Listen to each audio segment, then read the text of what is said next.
Ladies and gentlemen, this young man is the vice president of North American sales. And hopefully, he'll start off by telling his story because I know a lot of you may not know his story, how he got involved in ACN, and why he is our vice president of North American sales. And without further ado, you'll see him in 17 days, walking the stage, talking from the stage, training from the stage, teaching from the stage. Can we give a warm welcome to none other than our vice president of North American sales, the great Mr. Mike Kane? Uh, Good Al, morning. good morning. How are you doing, buddy? Fantastic. Well, I can tell. I can tell. You didn't just get out of bed unless you just had like 15 cups of coffee.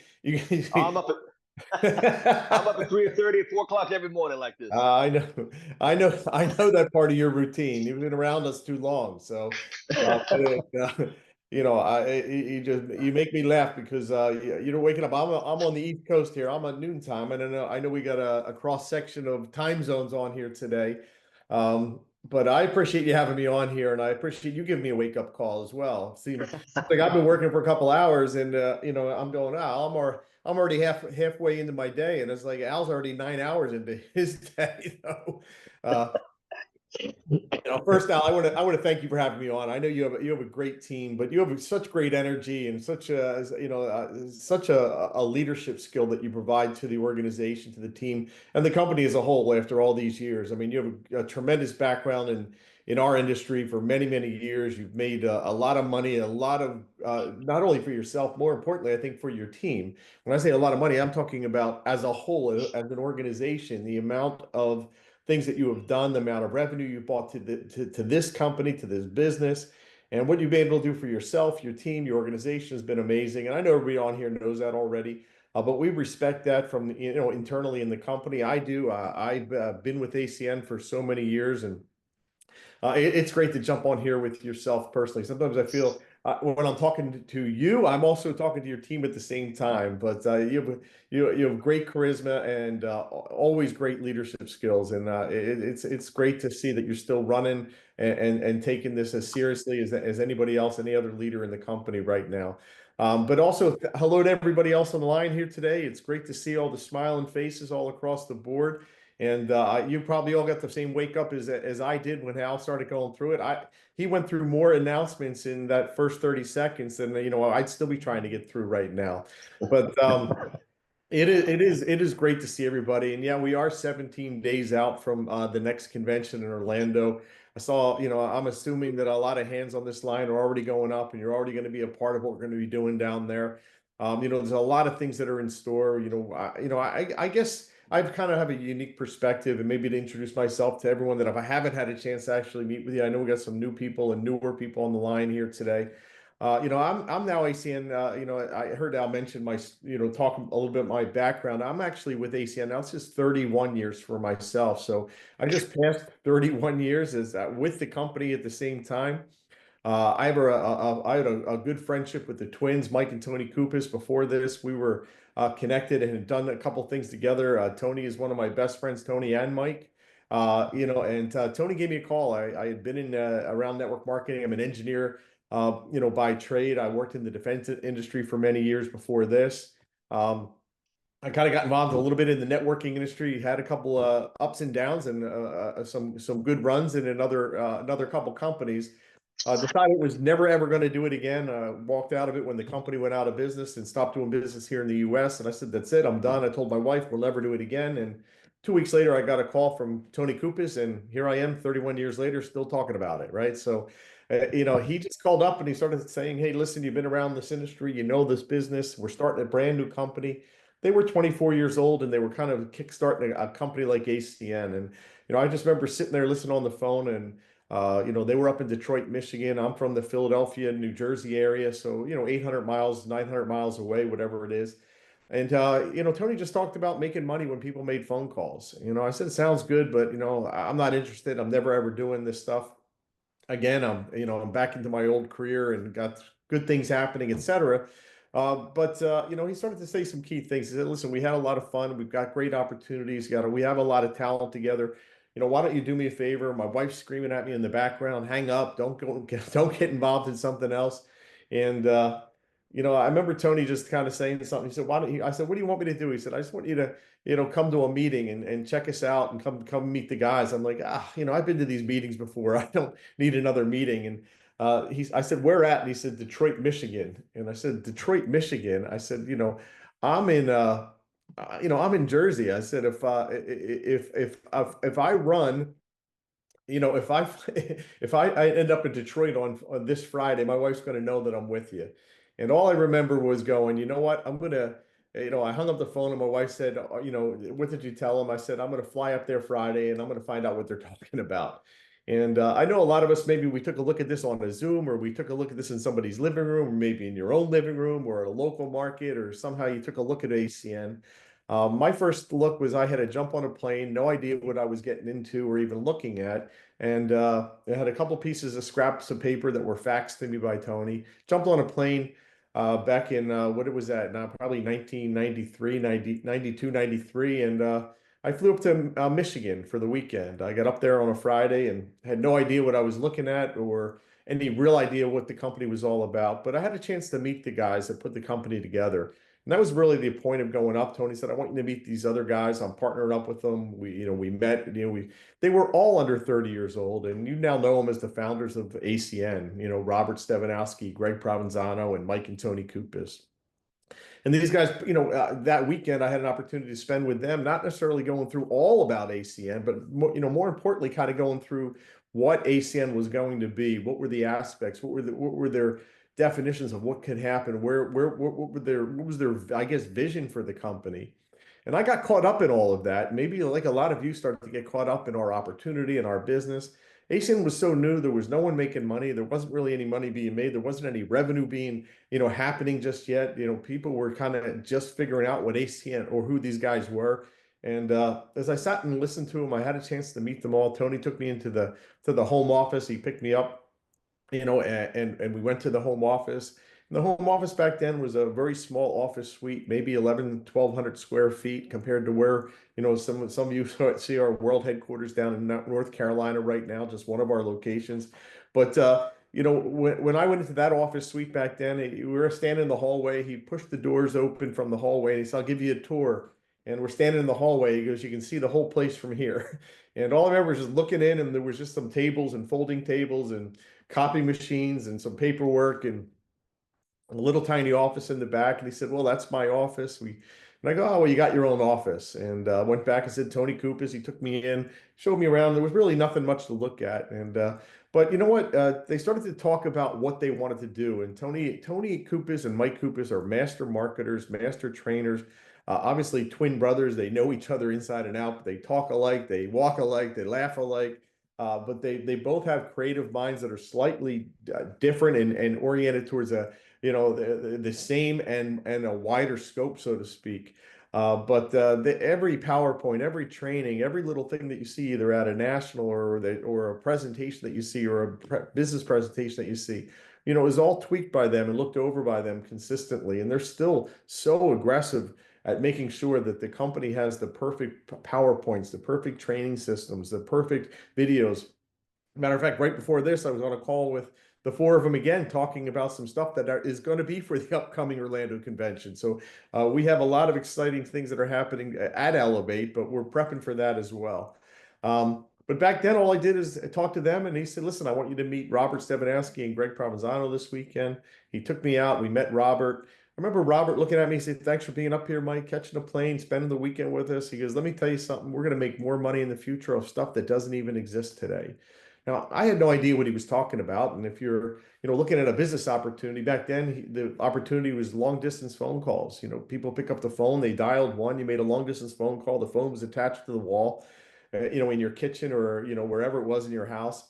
And I said, "Well, I thought it was a phone business." And he said, "Well," he said, "really, we're in the communications business." He said, "Mike," he said, there's ways that people will communicate in the future. We don't know what they are. We don't have to invent them. We don't have to come up with them. We just have to be in line to be able to take whatever that is and take it out to the marketplace and pre-position ourselves with a marketing arm so that anybody can give us any product, any service, and we could pipe it in."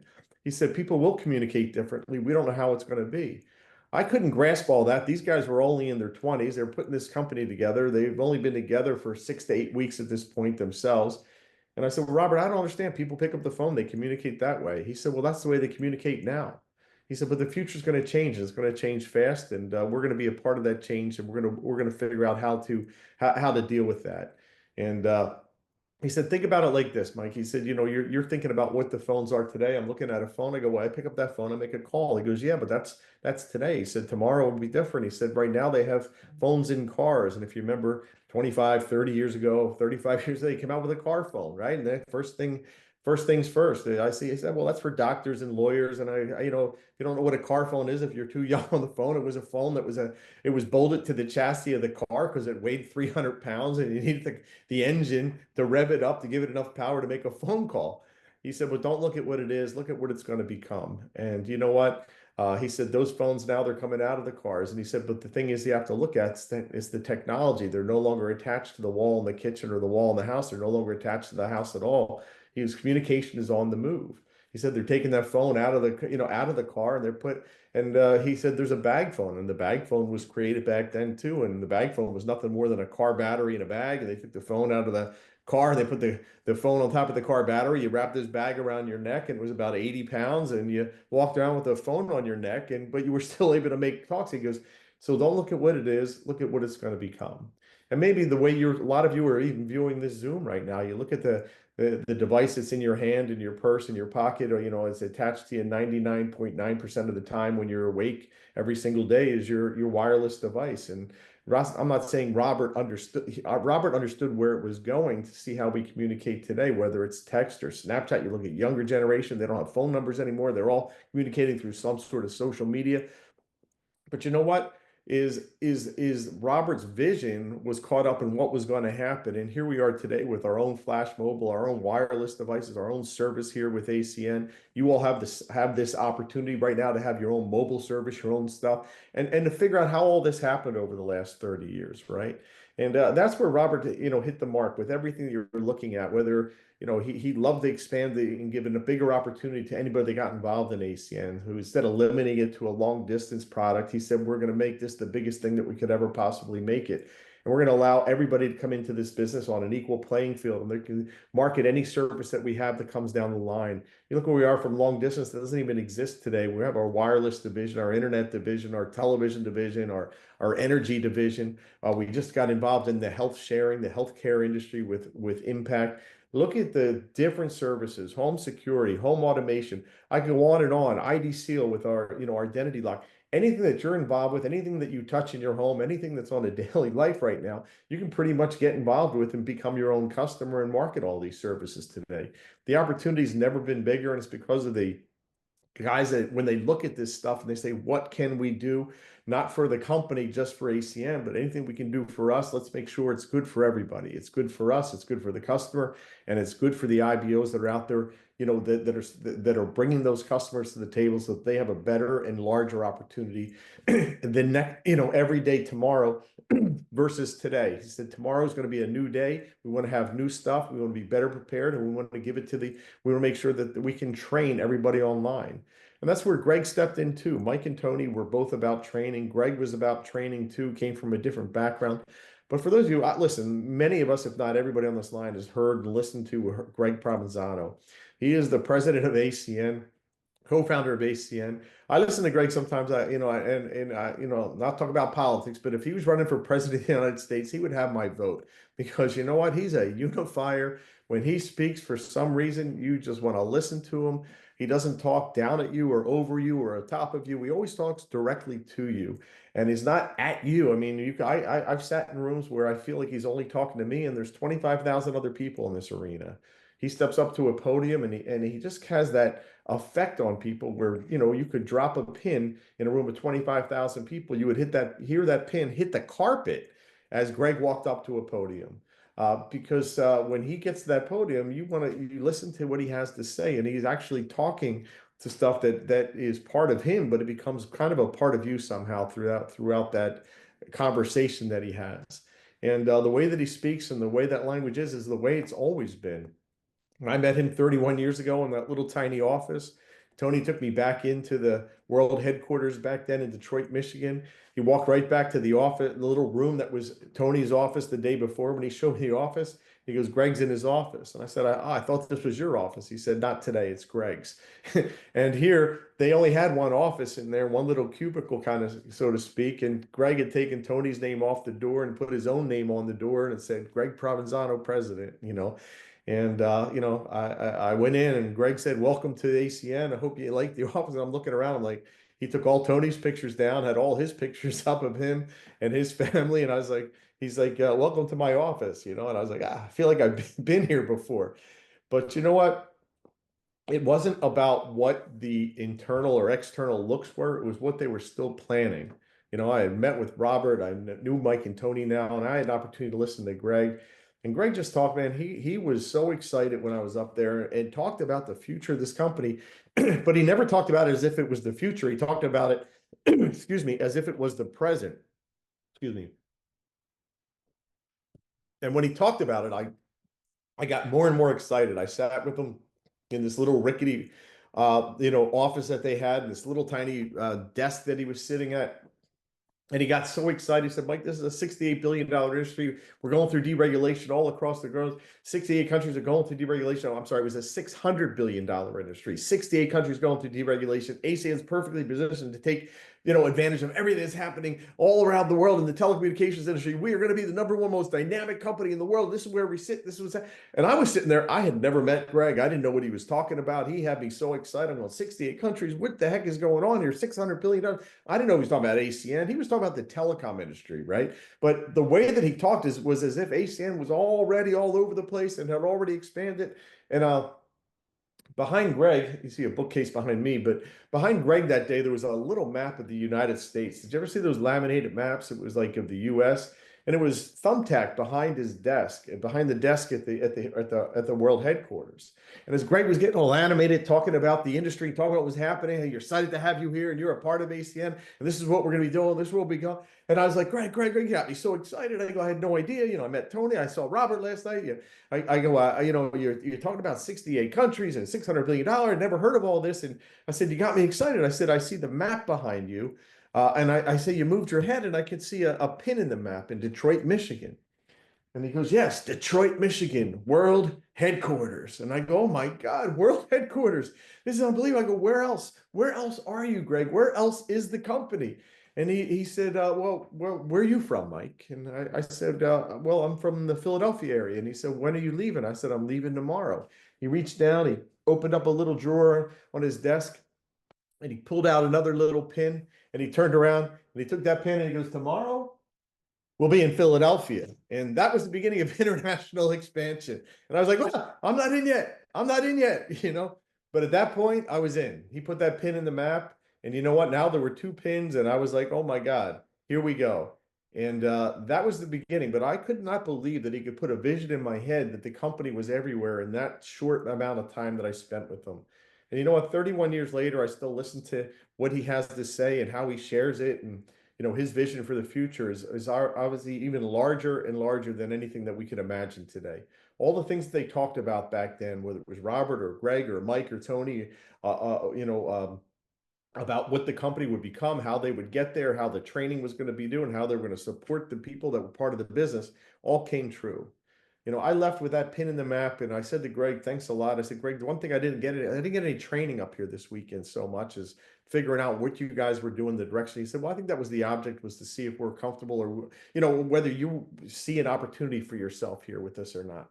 I jumped on the plane, and I told Greg said, "We're going to have a training back up here in Detroit in 6 weeks." And I said, "Well, I'll come back." He gave me the dates and told me they were going to have it at a hotel and a conference center. And I said, "Well, I'll come back up for that training." He said, "It's going to be Friday, Saturday or Sunday." I gave me the weekend. I said, "I'll come up for the weekend and figure it out." Flew home. My wife picked me up. I had an ACN hat on. I had an ACN shirt on. I was carrying ACN boxes off the plane. And she's yelling at me. She said, "Did you sign up? Did you?" I go, I think so. I think they got me. I don't know what happened, And I said, get me home. I think I'm part of international expansion. She said, what do you mean? I go, "Ah, he put a pin in the map, the president." She goes, who's that? I go, Greg, the guy, the biggest guy. Yeah. And I said, but I had a career and a job, and all I was excited. I said, you know what? I want to be a part of this. I'm too nervous to not be involved. Yeah, I want to call save fear of loss. I was like, they're going to do this, and they're going to do it with or without me. And I just have to decide whether I want to attach myself here. And Greg had said, he said, the most important thing to us, and Tony and Mike and Robert, also the same thing, is training. He said, our business and our company and our whole industry and our vision and what we want to do will mean nothing if we can't train people how to take advantage of it. That means all walks of life, no matter where they come from, no matter what their background, we want to be able to take them from point A to point Z. Every day's got to be almost like a kindergarten class on how to get your business up and running. And they put together a training program over the last 31 years. And I'll tell you what, that was the culmination in the opportunity. I signed up just like everybody else here. I started out as an IBO back in those early days in the 90s. And the first thing I did when I got home and I said I'm going back up there for training was in 6 weeks. Got up the next morning after I was excited and told my wife, I said, I'm sitting and having a coffee. I said, I'm going back to that training. I'm making my arrangements for that training right now. And my travel arrangements. She said, all right, all right. Now, my wife was 5 months pregnant at the time with our first child. So I was like, I'm going to leave you in the middle of the pregnancy again and go up here and spend another weekend with these guys. But in the meantime, I picked up a phone. I called a local bus company. I wanted to find out about, getting a bus up to Detroit and back, and if they ran them. I called the bus company and I said, "Do you have buses that run from, the Philadelphia, South Jersey area to Detroit?" And they said yes. And I told them the dates. I said, "I'm looking to go on Friday, and come back on a Sunday." And I said, I said, "How much for the bus?" And they gave me the price for a bus. And I said, "Well, listen, I need 3 buses." And then they gave me the price for 3 buses. And I said, okay. And I took out my credit card. I made the arrangements. I reserved the 3 buses. I paid for the 3 buses and I hung up the phone. And I said, okay. And my wife said, "What are you doing?" I said, "I'm making my travel arrangements. I'm going back to that training." She said, "I know." She said, "But why did you get, she goes, you just booked 3 buses." And she said, "Who are those buses for?" And I said, "Well, they're for my team." And she said, "Well, who's on your team?" And I said, "Nobody." And I said, "But if I can't fill those buses up over the next 6 weeks," I said, "I'll never be able to do this business." I said, "You know what? I don't know what I'm doing, but those guys excited me. I went up there to say no, and I came back here wearing a hat." I said, "I am going back up there 6 weeks from now, but I ain't going alone." I said, "I don't care who I got to talk to. I don't know how hard I got to work." I go, "If I can hold a mirror under somebody's nose and that mirror fogs up, I'm talking to them about ACN and I'm talking to them about what's going on here, and I'm getting them on one of those buses." And I was charging $55 round trip. These were not nice buses. It was $55. You had to get on the bus. You had to either get an ACN and get on the bus or get on the bus. And that was your choice. Some of my friends said, "Well, I'm not getting on no bus, but I'll get involved and I'll get started." I go, "No, don't bother getting started because I don't know what I'm doing. And I'm not going to train you and I'm not going to take the responsibility of having you in my business. And I don't know what I'm supposed to do with you. If you want to go, I'm going back up. I'm going to get trained and you got to go with me." And all of a sudden, we just set off this rapid fire of excitement and anxiety that people first they were saying no, then they were calling saying, "I want to go, I want to go. How can I get on the bus?" I go, "Bus one is filled." I was like, "Bus one's filled." "Oh my God, has bus two?" And I was like, I couldn't believe what was happening. I never stopped to think about it. I was up at 3, 4 o'clock. And Al said he's up at 3:30. Back then I was getting up at 5 o'clock in the morning and I was calling people 5, 6, 7 o'clock in the morning before I went to work. And people say, "Why would you call so early?" I go, "Because you didn't answer when I called last night." And I said, "I'll call you back tomorrow morning if you don't take my call." And they're like, "No, no, what do you want? What do you want?" And I had to talk to you. I had to talk to you about ACN. I had to talk to you about getting on that bus. And you know what? In a matter of about 6 weeks, 6+ weeks, we left on a Friday morning. The buses pulled up and we pulled out and we left and headed to Detroit, Michigan. And those buses, at the end of those 6 weeks, we had 153 people on those buses. And we jumped on that bus and, like I said, we caught people and they registered and got in. And 153 people went up on those 3 buses. Not good buses, not fun buses. 15-hour bus ride to Detroit, Michigan, 1993. And we got up there and we really didn't know I knew everybody. I kind of knew who they were. They didn't really know me. They go, "Who are you, Mr. Kane? Mike, is this training going to be good?" And I'm like, I don't know. I really didn't know. I go, you bet it is, right? But you know what? We got up there that weekend and we spent the weekend, the same opportunity that we have, coming up in Orlando. And I sat in those chairs, and for the very first time, I actually got trained on ACN. I got trained about everything that had to do with ACN. We got in there on Friday, and I had a bunch of nervous people. Some of them were angry. They were upset. It was a 15-hour bus ride. It wasn't comfortable. We dumped them off. I didn't even take them to a hotel. We dumped them off right into the room. We started the training on Friday, and then we went from there. And you know what? Friday, Saturday, Sunday, these four guys delivered the way they deliver consistently still now. And they got up there and went from A to Z, everything that you could possibly imagine about delivering for this company. And they taught us the compensation plan, the training, the Saturday trainings, how to get customers, who these companies were, what the services were, what was coming in the future, how to open up an office, how to open up a market, how to do a private business reception, how to do a business opportunity presentation. And at the end of that weekend, I had learned every different aspect of this business and what to do and how to take advantage of it for myself. And I remember on the third day getting ready to leave. And on that Sunday, and I looked at my team, the people that came up with me, and they were all like jittery, and they were like, I thought they were antsy. They wanted to get out of there. They were like, I was like, they just want to get home. They've had enough. And but what I realized is that when it was all over, what they were antsy about was leaving, not because they wanted to get home, because they wanted to get home. They wanted to get home and go to work.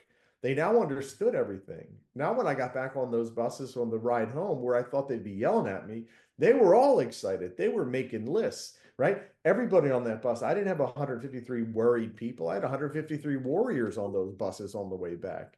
And those warriors wanted to know everything they knew everything that I knew. And that was when I realized the power of our events was very, very simple. I didn't have to train anybody. I had 153 people that got the same training as I did that particular weekend. Everybody came back. Everybody knew how to do a presentation. Everybody knew what the presentation was about. Everybody understood residual income. Everybody knew what the cabs and the compensation plan were. Everybody understood this service. Everybody understood how to do a meeting, how to have a Saturday training, how to open up a new market, how to open up a new area. Everyone learned exactly what I learned that weekend. And that's when we probably came back, and the business kind of, people say, was that the turning point for you, Mike? Was that the changing aspect of your whole business? And I look back, and I always remember years ago, I said, well, you know what? The turning point of my business was probably when I picked up that phone and I made that phone call to the bus company. Because you know what? The bigger the commitment, the bigger the paycheck. And we live in a world sometimes where we're used to working for other people, and we'll say, you know what? If you give me a bigger paycheck, I'll give you a bigger commitment. And sometimes you get into a business where it's your business, and you've got to flip that around. There's nobody that's in business that didn't make a commitment first. Whether they open up a McDonald's or a store or a coffee shop or a restaurant or a hair salon or whatever they may not have done or tried to do, or they have done, they made a commitment. And a lot of you that are business owners on here, you made that commitment first. The commitment here is to learn the business. You learn the business, you figure out what this business is all about. And then you go, okay, now I want to know. Now I can say, okay, set my goals. Now I know how to go out and do this. Now I know how to do a presentation. Well, you're going to learn all that in 17 days for those who are going. But I think the main thing I'm trying to say is don't take those 17 days for granted. Don't be going to Orlando and smacking yourself on the back and saying, here I am again, or here I am at a training. Is who are you bringing with you? Whose life can you affect? You know, I'm not saying go out and get a bunch of buses in the next 3 days. I don't know what I was doing back then. We were excited. What people love is excitement. They love excitement and urgency, and that was all that was caught up. People say, who is ACN? I didn't even know what ACN stood for back then. I didn't know what the acronyms for, the name stood for. I didn't know anything. I didn't even know Robert's last name. They were Robert and Greg to me. I didn't know how to say Stevanovsky. When you look at the times though, but you know what? I know that we're going to deliver in Orlando. For the last 10, 15 years, I've been working internally with the company, having built an organization in the field, doing exactly what you're all doing for my first 20 some years in ACN. But you know what? Now I'm on the inside, and I know what it's like to be on your side as well, because I've been there and I'm still there, and I still watch and work with people, and I look at everything that we do from your vantage point, from our vantage point of an IBO. What do we need? How do we deliver? What are the expectations? What can we do to get better? And offer that to the content that we're going to be delivering in Orlando. We're going to have some explosive stuff. I know we have some new regional coordinator meetings in the panel on Friday night. So if you're an RC and above, I'm hoping to see you at that to hear from the co-founders directly. I know Al's got a lot of things that are happening as well. I know Al, you're running a contest too, and I think you just expanded the contest maybe from 3 people to 4 people, where you have an opportunity to spend time, with Al Thomas. This is a guy who's a master of the economy. Regardless of what we're doing in ACN, he understands economic philosophies. Al's a very, very smart and in a financial way type of gentleman. From many of you that already probably know this, but you look at the economy right now. The economy, is kind of souring right now. People are looking for opportunities once again. We've got those opportunities here. We've been solid with what we've doing economically. We've followed every single wave for the last 30 years. When the economy starts to go like this, ACN starts to shoot like this because people are looking for alternatives to what they're doing or supplementation. You've got inflation, you've got this, that, and the other thing. All they do is talk about rising costs. And when you look at your paycheck, if you're an employee, you're going, all I see is costs going up, but I don't see how I'm making any more money, right? So we've got opportunities where the average person can plug in, make a couple of extra bucks if that's what they want to do, or pursue something maybe even more aggressively with us, like a lot of us have over the course of time. But I can promise you that in Orlando in 17 days will help you out. Out. I know that contest you'll probably hit with them, everybody on here again. But for those of you, I know we got a couple people that are probably pretty well set of going, but the top 4 people I think are going. So I know Al expanded it from when he originally told me about it. But it's an opportunity where you get some personal time with Al and get the recognition that you deserve for doing the things that you needed to do to get to this particular event, and be a part of it. But if I were in your shoes, I think I already told you what I would do. If I were in your shoes, I'd probably get a bus. But I'm not saying get a bus, But if I were in your shoes, I'd be saying, who did I talk to 2 months ago, 3 months ago, 4 months ago, and I just did not get my message across, not just in presenting ACN, but maybe somebody who's in ACN, maybe somebody who's lost a little bit of it. A little bit of that magic when they first look. Why don't you reach back down and talk to them again? Go, listen, why don't you just do me one more shot? Why don't you just come with me to Orlando? What's the worst that can happen? Here's the worst that can happen to anybody that's gets involved or doesn't get involved in ACN. The worst that can happen is already happening to them, right? But what's the best thing that can happen to them? Maybe they come, maybe they hear that one message, that one moment from Greg or from Robert or from Tony or from Mike or a host of other, of the best speakers that will be on stage over the course of the weekend. Maybe they'll hear a small testimonial, a 4-minute testimonial that weekend that'll change their life, right? Anything that can kind of set them on that pace and set yourself on that different pace. This is a battery operated machine. You come to these events and you get recharged. All I can share with you is for anybody brand new, they're going to get there on Friday and they'll probably be like those nervous people that got off the bus with me 15 or 30 some years ago, right? But when you leave on Sunday, and anybody that you bring, when you leave, you'll be one of those warriors, because you know what? At the end of those 3 days, not only will you and your team be in ACN, but ACN will be inside of you. And that's when the warriors are created, is when you leave with that mentality that you can do this, and you leave it with a mentality of a bunch of people that say, we can do this. When everybody's on that same exact page, that's when great things happen. We're rolling here into the fourth quarter. Economic and strange times are out there. The politics are crazy right now, but shut out all the noise and start to worry about yourself, worry about your business, worry about your own finances, and let us help you build a business that's not based upon a lot of other outside noise that ultimately has nothing to do with what's happening around your kitchen table or what's in your refrigerator or what's in your wallet, right? Let us help you develop something and a mentality that you can't live without. You can't live without the mentality that you can do this. And our whole goal is to start to put you back into that frame of mind over the course of that weekend. Is not only can you do it, but you can teach other people how to do it. So with that, Al, I'm going to turn this back over to you. I really appreciate having the opportunity to share some stuff with everybody here today. I can't wait to see all of you that are participating. I hope you all come up to me and we spend some time together in Orlando. And I hope you have some people and some new guests and some new stories to tell me about people that you reached back and you drug across the finish line. Because I can promise you, at the end of that weekend, they won't be yelling at you or be nervous. They'll be thanking you for making that weekend happen for themselves, no matter what it takes to get them there.